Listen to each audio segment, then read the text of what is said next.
नमस्ते बच्चों, आज हम आपको हाथी और चींटी की कहानी सुना रहे हैं। आइए सुनते हैं ये कहानी। एक जंगल में एक हाथी रहा करता था। उसी जंगल में छोटे छोटे बिल बनाकर चींटियां भी रहती थी। वह चींटियों से बहुत चिढ़ता था।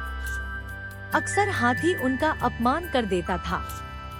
कभी कभी जब जंगल में भोज का आयोजन होता था तो हाथी उनकी मौजूदगी से चिढ़ जाता था। जब कभी कोई चींटी उसके सामने से निकलती तो वह उन्हें अपने पैरों से रौंद देता। हाथी अक्सर कहता, अरे इन चींटियों की बातों में कहाँ पड़ते हो, इनमें न अक्ल होती है और न शक्ति। एक बार चींटियों ने जंगल में कुछ व्यक्तियों को एक बड़ा सा गड्ढा खोदते देखा तो वे डर गई।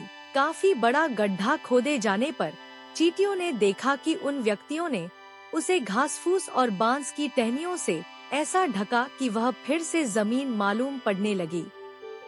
फिर वे आदमी आपस में हाथी को पकड़ने की बातें करने लगे। यह सुनकर एक चींटी दूसरी चींटी से बोली, अब हाथी को कितनी निर्दयता के साथ पकड़ लिया जाएगा।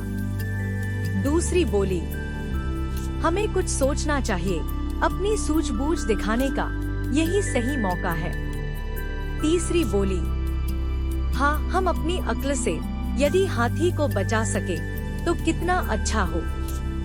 हाथी एक छायादार पेड़ तले सो रहा था। चींटियां उसके शरीर पर चुपचाप जाकर बैठ गई। कुछ देर बाद हाथी की नींद खुल गई। उसे जोर की भूख लगी थी। वह मीठे गन्ने के खेत की ओर जाने लगा। उसी रास्ते पर शिकारियों ने एक बड़ा सा गड्ढा खोदा था। चींटियों ने देखा कि गड्ढा आने वाला है। उन्होंने हाथी के शरीर पर इधर-उधर काटना शुरू किया।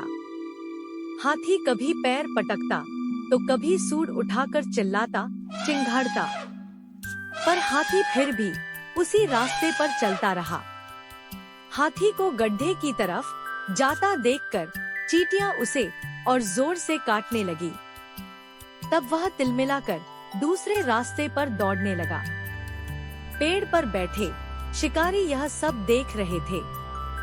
वो हाथी को पकड़ने के लिए पेड़ से कूदे, परंतु वे यह भूल गए थे कि नीचे उन्होंने ही गड्ढा खोदा था और वे सब उसी गड्ढे में गिर गए। हाथी ने जब मुड़कर यह दृश्य देखा तो चिल्ला पड़ा, मैं खुद इस गड्ढे में गिर गया होता यदि मेरे शरीर में खुजलाहट न होती। यह सुनकर सभी चींटियां एक साथ बोल पड़ी, खुजलाहट हमने की थी हाथी जी, हमारा कहना आप नहीं मानते, इस कारण आपको बचाने के लिए हमें आपको काटना पड़ा।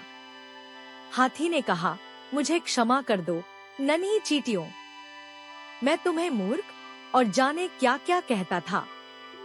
मैं अपने ताकत के नशे में चूर था, पर समझदारी के मामले में तुम चींटियों से बढ़कर और कोई नहीं हो सकता। कहानी की सीख, शक्तिशाली जीवों को कमजोर जीवों का भी आदर करना चाहिए। अगर आपको यह कहानी पसंद आई हो तो कृपया लाइक करें और अपने दोस्तों के साथ शेयर करें। और ऐसी ही मजेदार कहानियों के लिए हमारे चैनल को सब्सक्राइब करना न भूलें।